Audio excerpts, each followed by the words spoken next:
New at 10, the lingering effects of layoffs at Western Illinois University. Its Faculty Senate met today to discuss a possible vote of no confidence for WIU's interim provost and interim president. WGEM's Dylan Smith was at the meeting. And Dylan, what can you tell us? Well, Daniel and Roger, the Faculty Senate ultimately took no action in what's called a request for referendum of no confidence in the administration. The request came from a WIU faculty member, and it all goes back to the near 90 layoffs that were announced before the start of the fall semester. Art professor Sherry Lindquist says faculty need to take a stand for what's happened in the last few months. I want my Faculty Senate to allow me to have a voice. And a referendum is just allowing the faculty to weigh in.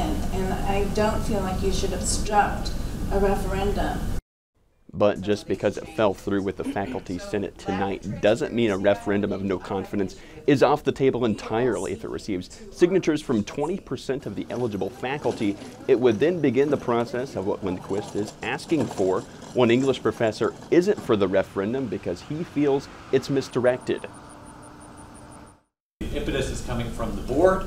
The board said to resolve the budget crisis by what I think the date was in September. The current administration has done that.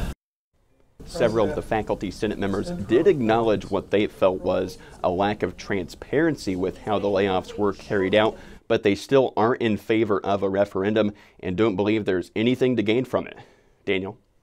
Thank you, Dylan. It was also mentioned that a formal censure might be a better alternative, which is an expression of disapproval.